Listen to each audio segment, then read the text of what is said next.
Hello physios, get back to my channel SPN. Today we learn on posture and balance examination. Entering into the posture, what does it mean?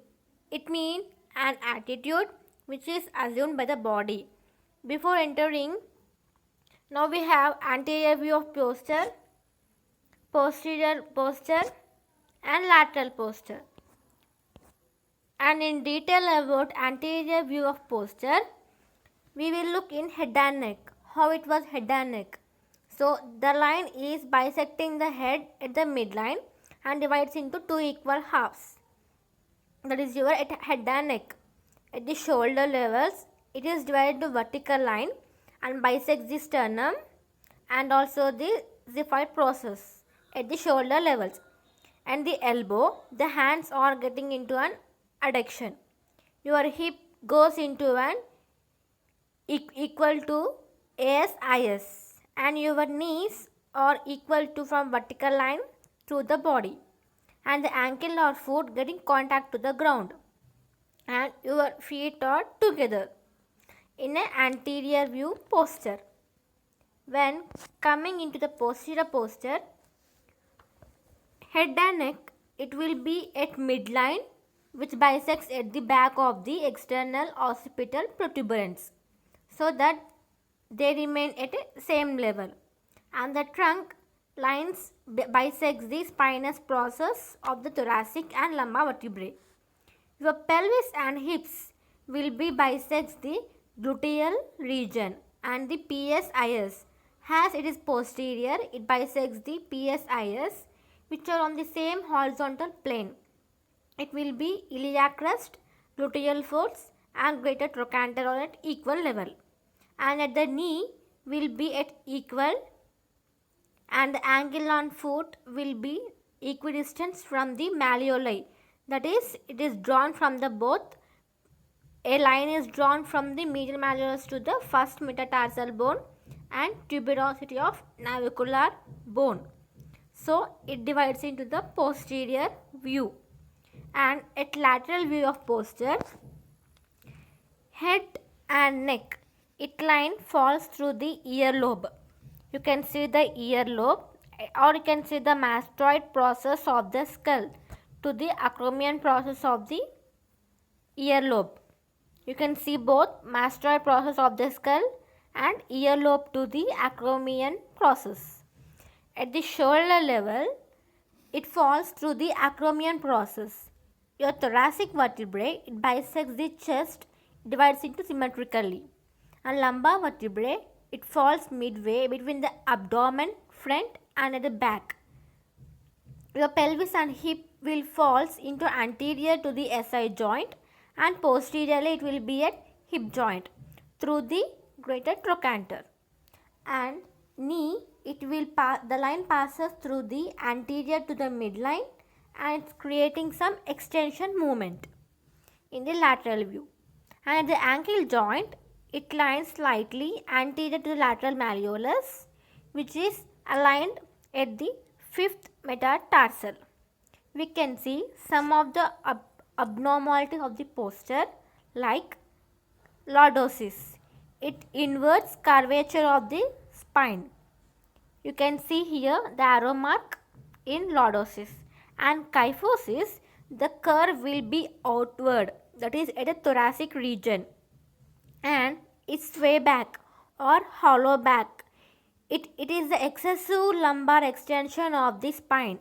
It is commonly seen in dancers. And the flat back, you can see at the posterior totally the vertebral column from the head to the down vertebra, it will be totally flat, which you can see to the foot also. These are some of the abnormalities of the posture.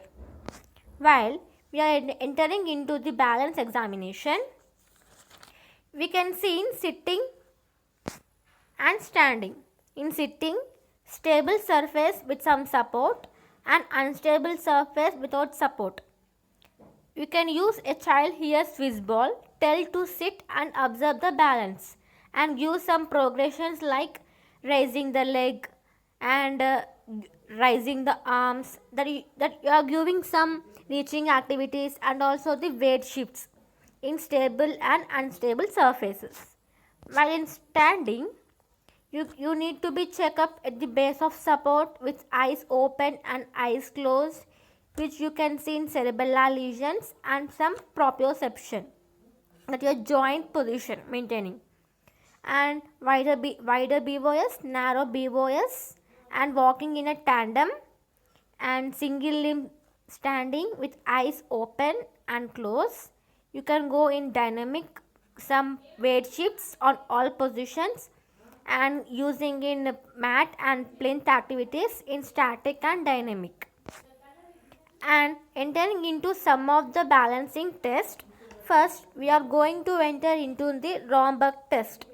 Here the patient should be stand in a manner with eyes open and then eyes closed for 20 to 30 seconds without support. If the Romberg test is positive with eyes open, as there is some defect in the cerebellar ataxia. With eyes closed, it may impair in proprioception, and the Romberg test is positive while it was swaying. And entering into the sharpened Romberg test, here you can see a man in a tandem standing, has you can see heel of front foot in contact with the toe of the back foot, and the arms are in getting crossed to the chest, and stand for about 1 minute. It is about sharpened Romberg in a balancing test. Next comes into the one leg stance. Here the patient will be standing on one leg, so that he should have maintaining a good lower extremities muscle work and in proper alignment, so that the pelvis also in neutral, not or elevated on the lifted leg also. Hold that position for a few minutes and give him some trials, at least 5 trials to be stand in single leg standing, so without any fall. So this is also one of the tests you can do for balance. Next, functional reach test. Reaching, like as it is a new test, what happens, the therapist will ask to the patient, it means to reach forward from where you are standing. Then he will or she will reach to some apart, and he will measure from the starting to the finishing through a stick, which will be fixed to the wall at a height of shoulder level. This is a functional reach test. Next comes to the postural sway test. As it is a computerized, it will be demonstrated to the graphical and some numerical. What happens, that the therapist will say to ask the patient to stand in a normal for about 30 seconds. So he will sway with eyes open and eyes closed. That swaying will be monitored in a computer with some graphical. That is your postural sway test. Next comes to the nudge test. It is most commonly, and we can do in simple also. What happens, the therapist will use some weight shifts, that the patient will move into forward, backward, and lateral sideways also. So we need to observe some patient's response, and also the patient must be aware that we are going to push. He should be aware, but at what time he doesn't be known, and also not to expect the patient that he is pushing. So in this way we can expect the patient's response. Next comes the Berg balance test. As it consists of some 14 functional activities with some 0 to 4 grades. 0 is you are unable to perform, and 4 is ability to perform without any difficulty. So these are sitting to standing unsupported for 2 minutes without holding on some external support, sitting unsupported with feet on floor for 2 minutes, then standing to sitting and give some mobility, that is your transverse, then standing unsupported with eyes closed for 10 seconds, then standing unsupported with feet together, some giving some reaching activities with outstretched arm, then pick up the object from the floor, turning to look behind over the left and right shoulders, turn around 360 degrees, then count the number of times the step stool he is touching with the foot, then standing unsupported one foot in front and standing on one leg. Next, get up and go test. As the test is completed in get up and go test, it means as it is a mobility test.